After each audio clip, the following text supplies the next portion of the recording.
Le journal Le Figaro qui revient ce matin sur le premier meeting de Nicolas Sarkozy. C'était donc hier à Marseille. Le président sortant qui a prononcé hier un discours bleu, blanc, rouge, d'après Le Figaro, qui explique que le défi pour Nicolas Sarkozy, c'est désormais d'essayer de renouer avec des Français qui ne l'écoutent plus. Je cite, alors comment se faire entendre en prononçant un discours aux accents gauliens? Je cite toujours Le Figaro qui a retrouvé dans les mots que Nicolas Sarkozy a prononcé hier le même volontarisme et la même ambition de changer le cours des choses. Le président sortant qui a expliqué hier que oui, la situation exige des révisions draconiennes et qu'il faudra bien changer nombre de nos habitudes, qu'il n'est pas interdit de penser que le peuple peut avoir raison et que les élites peuvent avoir tort, et que les arrangements, comme disait De Gaulle, entre les petits partis qui cuisent leur petite soupe au coin de leur petit feu, ne sont pas à la hauteur des enjeux d'aujourd'hui. Fin de citation.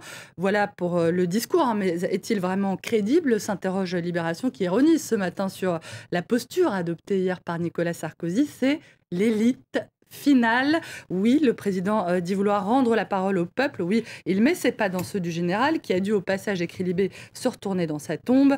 Libé pour qui le président s'est surtout livré hier à une énième et pesante dissertation sur la France éternelle pour faire oublier que de l'avenir, je cite, le président n'a nulle vision et faire croire, je cite encore, qu'en dépit du Fouquet, du yacht, du bouclier fiscal, des amis milliardaires, de la baisse toute récente de l'impôt sur la fortune, que Nicolas Sarkozy est donc du peuple, fin de citation.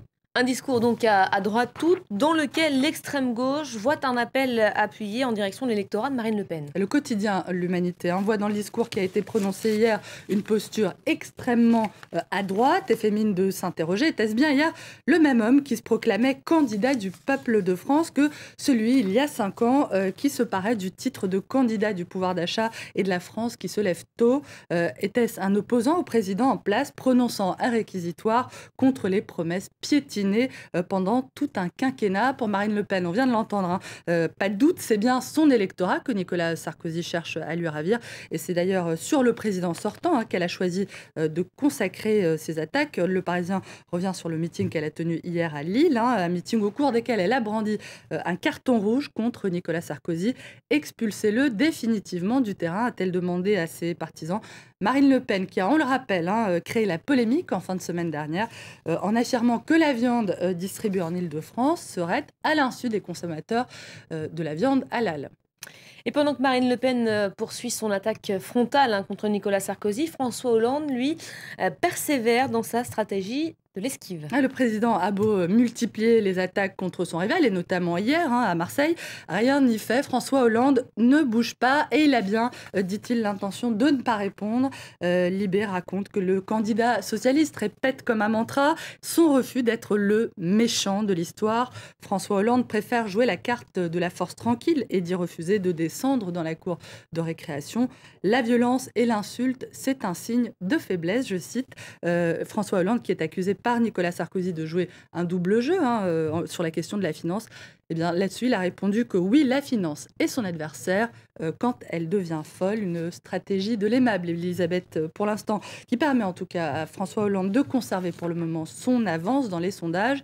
À voir dans Le Figaro, qui explique ce matin que le candidat socialiste reste largement favori au deuxième tour, 56% contre 44% pour Nicolas Sarkozy.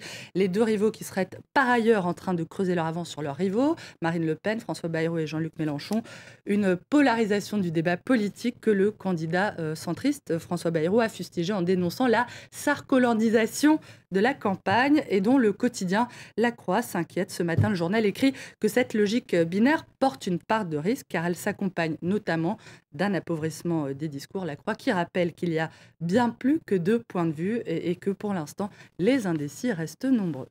Et on va terminer cette revue de presse avec 2 personnalités qui, elles, ne sont plus candidates. Alors on parle bien sûr de Jean-Luc Borloo, qui a renoncé à se présenter au nom des centristes et qui a fait connaître largement ces derniers jours ses désaccords avec les propositions de Nicolas Sarkozy. Eh bien, Libération nous apprend qu'il pourrait poursuivre sa carrière à la tête de Veolia, une façon sans doute comme une autre de se réconcilier. Candidat, il a failli l'être lui aussi, DSK, dont la candidature a été pulvérisée par l'affaire du Sofitel. Eh bien, le Figaro croit savoir qu'il va être entendu demain sous le régime de la garde à vue dans une autre affaire, celle du Carlton de Lille.